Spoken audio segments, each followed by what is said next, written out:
Hi, so it's Keoshia and I'm back for another budgeting video. If you like my budgeting videos, please give this video a thumbs up. Make sure you guys subscribe. Make sure you guys turn on that notification bell so you don't miss any more videos from me. And without further ado, let's just get into the video. So in today's video, we're going to talk about financial goals that everybody should have, no matter how old you are. If you're an adult, these are goals that you will need in order to have good and well-rounded finances. So today I'm going to tell you the goals that you should have, that you need to check off, make sure you're paying attention to, make sure you're striving to achieve in your adult life so that you can succeed financially. So let's get into the goals. So the first goal is to have a well-stocked emergency fund. This is something that people think is a short-term thing, something that you do when you're in debt, you have car loans, or anything like this, but this is something that you need for the rest of your life outside of your retirement fund. You need to have an emergency fund. A fully funded, fully stocked emergency fund should be about 12 months of your expenses. So if you lose your job, if you get hurt, if you get sick, you should have 12 months of money in your emergency fund in order to make it through the next year. Now, some people like to go 2-3 years. It just depends on where you are financially and what other goals you have to achieve. So having a well-stocked emergency fund is something that everybody should have. Now, some of the reasons that you'll need a well-stocked emergency fund beyond the ones that I talked about are it will stop you from worrying. You won't worry about if something happens, if my car breaks down, if something happens with your home, anything like that. When you have a well-stocked emergency fund, it kind of de-stresses you. It kind of takes a little bit of stress off of you based on what's going on in your life. It could take a lot of stress off of you. It could take a little bit of stress off of you. It could be one less thing that you have to worry about when you have a well-stocked emergency fund. So this is something that you should strive for financially, and it should be something that everybody should have in their household if you're an adult.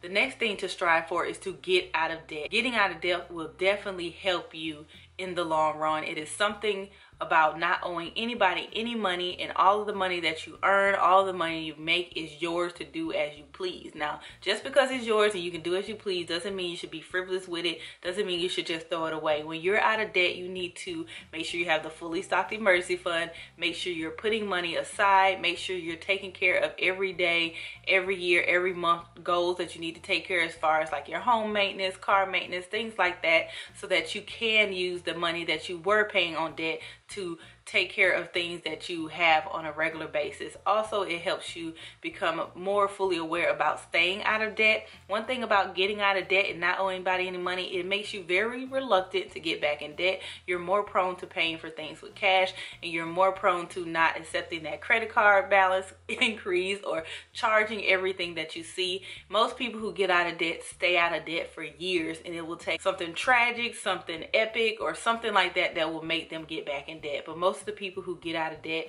don't go back into debt. The next thing you should strive for is to have multiple streams of income. Multiple streams of income is such an awesome thing that can help you reach a lot of goals a lot quicker. And one of those examples is in 2016, I bought a car for $18,000. At the beginning of 2018, I owed $17,000 on that car. Me having multiple streams of income gave me the ability to pay that car off in 7 months. So having multiple streams of income can help you reach your goals that much quicker, where it means saving for a fully funded, well-stocked emergency fund, paying off debt, saving for a car, saving for a house, saving for your retirement, or even towards your kids' college fund. So make sure that you have multiple streams of income that will bring you more income besides your 9-to-5, because sometimes your 9-to-5 is not guaranteed, and sometimes things happen. You can have to stop working, you can have to quit. At least if you have multiple streams of income, you will have a sort of a backup plan that if certain money stops flowing from one area, you do still have another money flowing from another area.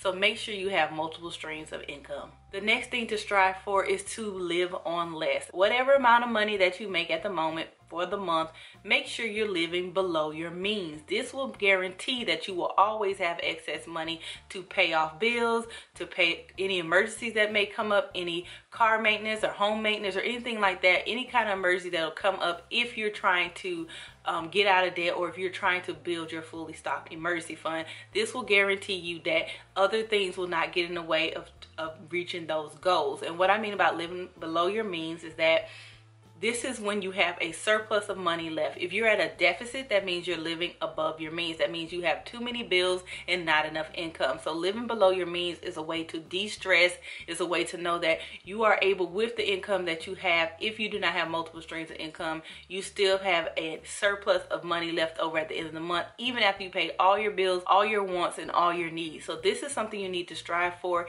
even when you become debt-free, even when you get multiple streams of income, even when you get your fully stocked emergency fund. You need to make sure that you are living below your means so that you can always have a cushion to fall back on. The next thing to strive for is make sure you have a budget. Having a budget is a roadmap to having great finances. If you don't have a budget, most likely you will not know where your money is going. You're spending money willy-dilly, and at the end of the month, you don't know where your money is going. If you have a budget, if you plan out, if you have a roadmap of where all your money is going, where you want to spend it, where you want to save it, where you want to invest it, at the end of the month, you won't have any problem with reaching the goals that you set yourself for that month, that year, that week, whatever the case may be. So make sure you're having a budget. This is something that every adult should have in their life. A budget does not have to be a stressful thing. It does not have to be a hard thing. Every budget can be customized and personalized to the person that is being budgeted for. If you need help with budgeting, make sure that you find an accountability partner, hire you a financial coach, whatever the case may be. Make sure that you are having a budget as an adult so you can make sure that you're spending your money wisely and that you're also spending and saving and investing for your future. Okay, you guys, so those are the financial goals that everybody should have. I believe in all of these goals. I am striving for most of these goals. Some of them I have already hit. Some of them I am still working on. But I think it's really, really important as an adult in 2019 that you strive to have these financial goals, strive to live on less, strive to have a fully stocked emergency fund, strive to have multiple streams of income. Make sure you're budgeting so you don't overspend. Make sure that you are knowing where your money is going, that you're investing in yourself, you're investing in your future, you're investing in your kids. So whatever you do, make sure that these financial goals are on your list. Okay, you guys, so that's the end of today's video. If you enjoyed this video, please make sure you give it a thumbs up. Make sure you subscribe, turn on that notification bell so you don't miss any more videos from me, and I'll see you guys in the next video. Bye.